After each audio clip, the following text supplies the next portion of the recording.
আপনারা কি জানেন কিয়ামতের ময়দানে আল্লাহর কাছে বান্দা কোন আমল করলে হিসেব ছাড়া জান্নাতে যাবে? জানেন কেউ? বলতে পারেন কেউ?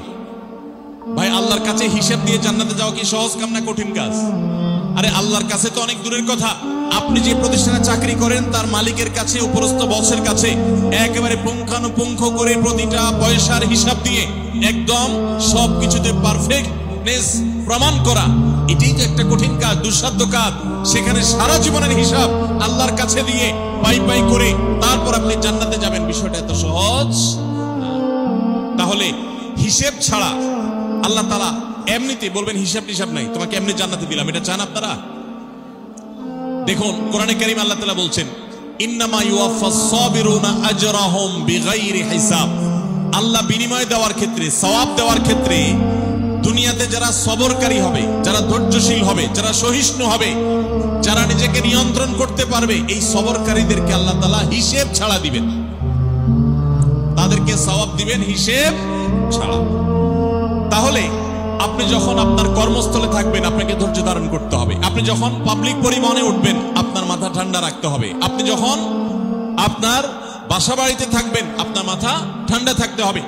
মাথা গরম হয়ে যায় যাদের, হট মেজাজ যারা, কথায় কথায় মাথা গরম হয়ে যায়, ধৈর্যহীন হয়ে যায়, যেখানে সেখানে গন্ডগোল বাঁধায় দেয়, মারামারি বাঁধায় দেয়, ধৈর্য সহ্য বলতে কিছু নাই, এই লোকগুলো কিন্তু এই সৌভাগ্যবান মানুষদের কাতারে শামিল হতে পারবে না। ঠিক একই ভাবে দাম্পত্য জীবনে সুখী হতে হলে সবর এবং শুকর, এই দুইটা মূল মন্ত্রের কোনো বিকল্প পথ খোলা নেই। সেটা স্বামীর জন্য প্রযোজ্য, স্ত্রীর জন্য প্রযোজ্য। স্বামী হিসাবে আপনি স্ত্রীর অনেক অনিয়মতা দেখতে পাবেন, অনেক কিছু দেখতে পাবেন, আপনার আকাঙ্ক্ষা, আপনার চাহিদা, প্রত্যাশার বিপরীত, আপনাকে সবর করতে হবে। ভাইরা আমার, আমাদের প্রিয় নবী সাল্লাল্লাহু আলাইহি সাল্লামের দাম্পত্য জীবনে কিন্তু টুনটান সমস্যা হয়েছে। আপনারা মনে করতে পারেন নবী সাল্লাল্লাহু আলাইহি সাল্লামের ঘর, ওনার স্ত্রীগণ সাহাবী, তারা উম্মুল মুমিনিন আমাদের মা, এত মর্যাদাবান মানুষ তারা, তাদের আবার ঝামেলা হয়েছে। ভাই, দাম্পত্য জীবনে টুকটাক সমস্যা তাদেরও হয়েছে। প্রিয় নবী সাল্লাল্লাহু আলাইহি সাল্লাম নিজে একদিন বাসা ছেড়ে মসজিদে নববীতে এসে মন খারাপ করে বসেছিলেন, তিনি বাসায় যাচ্ছেন না, অভিমান করে। ওমর রাদিয়াল্লাহু তাআলা আনহু বিষয়টা বুঝতে পেরে তার মেয়ে যেহেতু নবী সাল্লাল্লাহু আলাইহি সাল্লামের স্ত্রী, তিনি সেখানে গিয়ে ভেতরে প্রবেশ করে তার সাথে কথা বলে তথ্য উদ্ঘাটন করে সেটা মিটমাট করার ব্যবস্থা করেছেন। স্বয়ং নবী করিম সাল্লাল্লাহু আলাইহি সাল্লামের জামাতা, ইসলামের চতুর্থ খলিফা আলী রাদিয়াল্লাহু তাআলা আনহু, তার মতো এত মর্যাদাবান মানুষ, তার ঘরে স্ত্রী হিসাবে আছেন কে? মুহাম্মদ সাল্লাল্লাহু আলাইহি সাল্লামের মেয়ে, জান্নাতে নারীদের সর্দার ফাতিমা রাদিয়াল্লাহু তাআলা আনহা। এত বড় মানুষ তারা, স্বামী স্ত্রী দুইজন, দুই দিককার নেতৃত্বে, একজন যুবকদের নেতৃত্ব দিবে, আরেকজন জান্নাতি যুবতীদের, নারীদের নেতৃত্ব দিবে। এত বড় মর্যাদাবান মানুষ, তাদেরও দাম্পত্য জীবনে কিন্তু টুনটান হয়েছে। একবার আলী রাদিয়াল্লাহু তাআলা আনহু এসে মসজিদে টানটান হয়ে শুয়েছিলেন মাটিতে, মনটা খারাপ, ঘরে একটু হালকা ঝামেলা হয়েছে, তো এই জন্য মসজিদে নববীতে এসে মাটিতে শুয়ে আছে। নবী করিম সাল্লাল্লাহু আলাইহি ওয়াসাল্লাম দেখে বুঝতে পেরেছেন, টের পেয়ে গেছেন যে কিছু একটা হয়েছে বাসায়।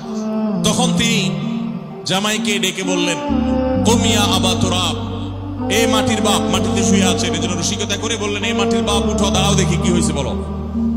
ভাইরা আমার, দাম্পত্য জীবনে টুকটাক সমস্যা হবেই হবে। যারা বিয়ে করেন নাই আগে থেকে প্রস্তুত থাকেন, বুকে পিঠে ছালার বস্তা সব বেঁধে রেডি থাকেন।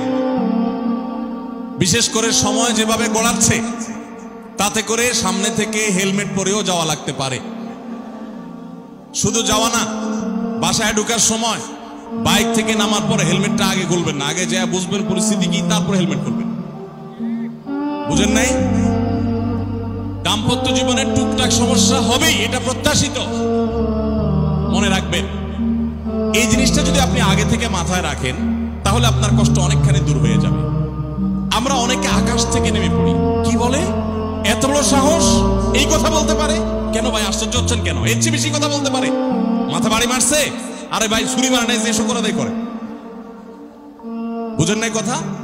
একই কথা বোনদের জন্য প্রযোজ্য। আমার মা বোন যারা শুনছেন তাদেরকে বলছি, আপনার স্বামীর একটা কথা শুনে আপনি আকাশ থেকে নেমে পড়ছেন, আকাশ ভেঙে পড়ছে মাথার উপরে, কি এটা বললো সে, আপনি ডিপ্রেসড হয়ে যাচ্ছেন। আরে বোন, ডিপ্রেসড হচ্ছেন কেন? এটা কেন?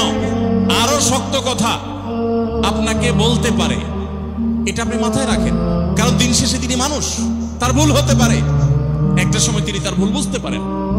দাম্পত্য জীবনে যদি স্বামী স্ত্রী উভয়ে যদি ধৈর্যশীল না হয়, সবরকারী না হয়, হুটহাট রিয়াকশন করে ফেলে, কখনো দাম্পত্য জীবনে সুখী হওয়া সম্ভব নয়। মনে রাখতে হবে, একসাথে থাকতে গেলে, দুইটা পাতিল একসাথে থাকতে গেলে টুনটান লাগে না, বাধে হয় না?